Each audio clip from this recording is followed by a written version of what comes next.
Good morning. അപ്പൊ രാവിലത്തെ ചാവടി കഴിഞ്ഞ് അപ്പൊ ഇയാള് കഴിച്ചിട്ടില്ല. എന്താണ് കാര്യം ചോദിച്ചിട്ട് പറയണില്ല.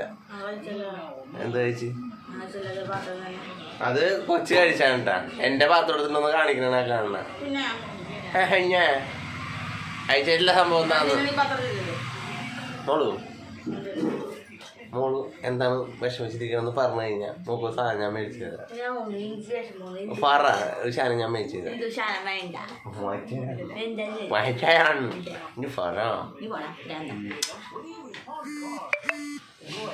പണിക്കവും മാത്രം കൊടുക്കാൻ പാടില്ലെന്നില്ലട്ടാ, എപ്പോഴും കൊടുക്കാന്നാണ് പറഞ്ഞേക്കണത്.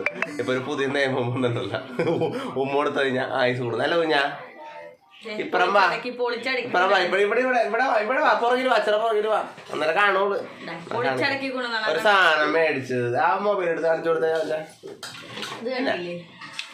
ഇനി ഇവർക്കെന്ന് വെച്ച് കഴിഞ്ഞാ ഒരു സാധനം മേടിച്ചു കഴിഞ്ഞാൽ അധികം ദിവസം ഇല്ലല്ലോ, കുറച്ച് ദിവസം ഉപയോഗിക്കാൻ വേണ്ടി പൊട്ടിച്ച് അതിന്റെ ഉള്ളിൽ നിന്ന് സാധനം പറിച്ചെടുത്ത് പാവണ്. എന്തോ നോക്കുമ്പോഴും ഞങ്ങൾക്ക് ഒരാഗ്രഹമുണ്ട്. കുഞ്ഞപ്പൻ കുറെ നാളായിട്ട് പറയണല്ലേ കുഞ്ഞ്, എന്താണ് റൈസിംഗ് ബൈക്ക്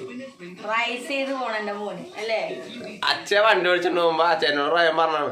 അച്ഛൻ വണ്ടി ഓടിച്ചിട്ട് പോകുമ്പോ അച്ഛയുടെ പുറകെ ആ വണ്ടി വെച്ചിട്ട് എനിക്കും മഞ്ഞന്ന് പറഞ്ഞു. മേട്ട എന്തായാലും അതെന്തായാലും ഒരാഗ്രഹം, പിള്ളേർക്ക് ഒരാഗ്രഹങ്ങൾ വന്നു കഴിഞ്ഞാൽ നമുക്ക് സാധിക്കണ സമയത്ത് അങ്ങനെ സാധിച്ചു കൊടുക്കാം. ഉള്ളപ്പോ സാധിച്ചു കൊടുക്കുക, ഇല്ലാത്തപ്പോ നമ്മൊന്നും പറഞ്ഞിട്ട് കാര്യമില്ല. അല്ല കുഞ്ഞിനെന്താ പോകേണ്ടത് പറഞ്ഞേ? സ്കേറ്റിങ്ങിന് പോണ. വേറെന്താണ് വേണ്ടത്? ബൈക്ക് ഓടിക്കണം. ആഗ്രഹമാണ് ബൈക്ക് റൈസിങ്ങും സ്കേറ്റിങ്ങും. അതാണ് പുള്ളിയുടെ ഒരു ഇപ്പോഴത്തെ ഒരു ആഗ്രഹം. അതങ്ങനെ നടത്തി കൊടുക്കാല്ലേ എല്ലാം ഞങ്ങൾ സാധിച്ചു കൊടുക്കാം ഞങ്ങളുടെ മോന്. അപ്പൊ ഇതൊക്കെയാണ് ഞങ്ങളുടെ മോന്റെ ആഗ്രഹം. ഞങ്ങൾക്ക് അതതിന്റെ ട്രെയിനിങ്ങിന് ഞങ്ങൾ ചേർക്കണം. അത് എങ്ങനെയെന്നൊക്കെ ചോദിച്ചറിഞ്ഞിട്ട് വേണം അത് ഇതാക്കാൻ വേണ്ടി. അപ്പൊ നോക്കോ അപ്പൊ ഞങ്ങൾ എന്തായാലും ഞങ്ങൾ അടിപൊളിയായിട്ട് ഞങ്ങൾ വരും, നല്ല സൂപ്പറായിട്ട്. ഞങ്ങൾ എന്തായാലും പറയണെങ്കിൽ നിങ്ങളൊന്നും മറക്കൂല കേട്ടോ, ആരും മറക്കൂല. നല്ല കാലം.